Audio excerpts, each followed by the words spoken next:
Engagé sur une route interdite aux poids lourds, un camion transportant de l'acide nitrique est brutalement percuté par une voiture alors qu'il s'apprête à faire demi-tour. Sous la violence du choc, la citerne se met à fuir. Des fumées toxiques s'échappent. Dans la voiture, les victimes ne bougent pas. Pompiers et policiers sont prévenus. L'exercice de la sécurité civile organisé par la préfecture peut commencer. Je me fais reculer tout ce monde, la police y compris. Tout le monde derrière la balise. Pendant les quelques heures que cet exercice va durer, c'est toute la chaîne des secours qui va être testée. S'il s'agit bien d'une simulation, la réponse apportée et les moyens engagés se veulent les plus proches possibles de la réalité. Les premiers arrivés sur place sont des professionnels des secours, pompiers, policiers et personnels du SAMU. Ils sont formés tout au long de leur carrière à ce type d'intervention. Pour eux, l'objectif de cet exercice est donc surtout de tester la coordination de leurs actions. Pour les non-professionnels, cet exercice est l'occasion d'acquérir une expérience capitale en cas d'urgence. À commencer par le maire. Représentant de l'État sur sa commune, il doit y assurer la sûreté et la sécurité. En cas d'incident de grande ampleur, c'est le préfet qui prend la direction des opérations, pendant que le service départemental d'incendie et de secours, le SDIS, assure quant à lui le commandement. Concernant toute la population qui est dans les habitations collectives, il y a un binôme chez nous qui a fait le point, qui a fait tout le tour des bâtiments et qui les a confinés, qui leur a dit de rester chez eux. Oui, alors en fait ce que vous avez vécu, c'est que sur une organisation de secours, sur toutes les organisations de secours, mais celle-là était importante parce qu'il y avait beaucoup d'acteurs différents au regard de la problématique. Et c'est vrai que le pompier est ce qu'on appelle le commandant des opérations de secours. Il a en charge la coordination de tous les secouristes, que ce soit les siens, les sapeurs-pompiers, mais aussi le SAMU, la police nationale, la police municipale, et charge à lui de mettre en musique tous les intervenants et de faire des actions coordonnées, cohérentes de tous ces intervenants. Donc on fait un binôme, ce qu'on appelle le directeur des opérations de secours, qui est le sous-préfet et le pompier. On fait un binôme de réflexion permanent et on prend des dispositions pour tous les intervenants. Mais le maire ne joue pas moins un rôle important. Il déclenche le plan communal de sauvegarde. Sorte de plan hors sec décliné au niveau local, ce document décrit les actions que chacun doit mener pour alerter et informer les populations, mais aussi en cas de besoin pour leur offrir un abri ou un repas. À la mairie, on a mis en place une cellule de crise qui est dans une salle de la mairie et qui gère en lien avec le PC, en lien avec moi, en lien avec tout le monde. Il s'agit d'arriver quand il faut, avec les infos qu'il faut, enfin voilà, un vrai lien. Voilà. Tout le monde sait ce qu'il faut faire, on a tous des déroulements d'opérations, des choses à mettre en place. Alors effectivement, tout va bien comme ça, on est tous d'accord. Sauf que moi je trouve très très intéressant, c'est pour ça que j'ai accepté très vite de faire des exercices comme ça, parce que ça permet de se rendre compte sur le terrain, même si ce n'est qu'un exercice, qu'il y a peut-être des choses qui accrochent un peu, qu'il vaut mieux faire, je sais pas, un peu avant, un peu après, je sais pas. Mais enfin oui, non, je trouve ça très intéressant. Ça permet une efficacité le jour où, hélas, ça arrive, même si on espère que ça n'arrivera jamais. Bon, Madame le maire, ça va? Très bien. Bon. Vos équipes ont parfaitement assuré, visiblement. On avait mis en place une cellule de crise à la mairie. Oui, alors c'est très important pour tout le monde, pour les communes bien sûr. On a vu Madame le maire avec toutes ses équipes qui ont été très impliquées. Que Madame le maire reste quand même la responsable de la sécurité sur sa commune.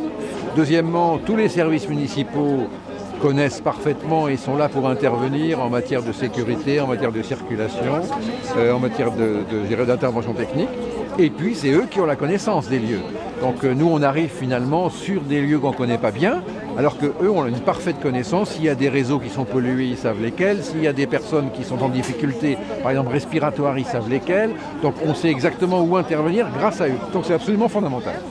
Dans les Landes, la rédaction d'un plan communal de sauvegarde est recommandée pour les 331 communes. Elles sont en effet toutes concernées par le risque transport de matières dangereuses et par l'aléa tempête. 160 l'ont déjà validé. Pour le réaliser, près de 90% d'entre elles ont fait appel à la cellule mise en place par l'Association des maires et le centre de gestion. Pour plus de 70 communes, la réalisation de ce plan communal de sauvegarde n'est pas conseillée, mais obligatoire. On y recense en effet des risques naturels, miniers ou technologiques. C'est le cas par exemple de Lussagnet, village d'environ 80 habitants, situé à la frontière avec le Gers. L'usine TIGF, classée Céveso, y stocke à plusieurs centaines de mètres de profondeur d'importantes quantités de gaz naturel. La préfecture des Landes a décidé d'y réaliser son second exercice de l'année pour tester la mise à jour du plan particulier d'intervention. 10 personnes, dont 3 blessés. A priori, des maux de tête. 10 personnes. Est-ce que l'évacuation est terminée? Il y a 2 personnes manquantes. Tu me confirmes 2 personnes manquantes à l'appel. On vient de quitter le POI, donc la gestion purement TIGF, pour passer sur le plan particulier d'intervention. Donc c'est maintenant la préfecture qui gère les secours. Alors on retrouve quelques fondamentaux qu'on trouve toujours dans les exercices, c'est-à-dire la population est impactée, c'est sûr. Il y a un risque sur l'environnement, il y a une nécessité de barrer les routes. Il y a intervention des sapeurs-pompiers parce qu'il peut y avoir un feu, il peut y avoir une explosion. Donc ces exercices en fait sont à la fois sur des sites différents, dans des zones différentes, qui mettent je dirais, en œuvre des personnels complètement différents. Mais on a toujours les mêmes bases. On a toujours la gendarmerie, les sapeurs-pompiers, la préfecture, bien sûr très impliquée, le maire, hein, évidemment, en premier lieu. On a en réalité à la fois des scénarios très différents, mais des composantes qui se ressemblent. Qu'est-ce qu'il y a comme problème? Donc on a une fuite non enflammée sur un moelle compresseur, hall fermé. Il y a une victime qui est dans la zone à risque, avec une fracture visiblement de pied, mais qu'on ne peut pas aller chercher pour l'instant parce que c'est à risque d'explosion. Et il y a une personne qui manque à l'appel, c'est-à-dire qu'il ne répond pas à la radio. D'accord. Donc maintenant on va décider ensemble du plan de secours. Face au risque d'explosion, les populations environnantes sont confinées. Sécurité civile et Croix-Rouge, appelés en renfort, font du porte-à-porte.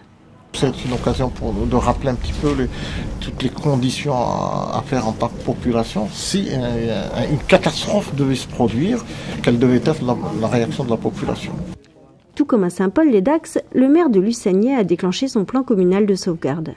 Là, ils sont soulagés, ils voient qu'en réalité, c'est du sérieux, c'est la protection civile, c'est la protection de la population.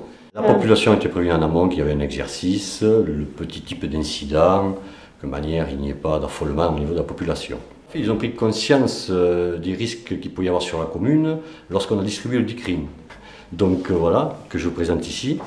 Donc ils ont tous pris connaissance des risques qu'il y avait, des risques majeurs sur la commune, et ils ont très bien pris la chose. Non, ils ont été conscients que la commune, du moins les élus, s'inquiétaient de leur sécurité. Le DICRIM, document d'information communale sur les risques majeurs, est en effet obligatoire dans les Landes. Il permet d'informer les habitants sur les risques naturels et technologiques, les mesures de prévention, de protection et de sauvegarde, ainsi que sur les moyens d'alerte en cas de risque.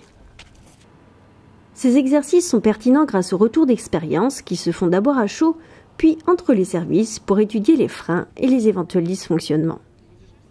Comment ça s'est passé pour vous l'exercice? Qu'est-ce qui a marché, qu'est-ce qui n'a pas marché? Alors, des aspects positifs. Disons qu'à notre arrivée, on a été très rapidement mis en relation avec notre interlocuteur privilégié. Donc ça, c'était bien parce qu'on l'a bien identifié, on a bien identifié le canal. Et je trouve que c'est une équipe remarquable parce que tout le monde est arrivé à participer, ça sonnait de tous les sens, avec tout le monde se tenait quand même au courant. Et moi, je trouve donc vous êtes rassuré? Ah oui, c'est vrai, parce que j'habite quand même le Hougage. Bah, oui, hein, je risque. Félicitations surtout à toute l'équipe pour ce travail.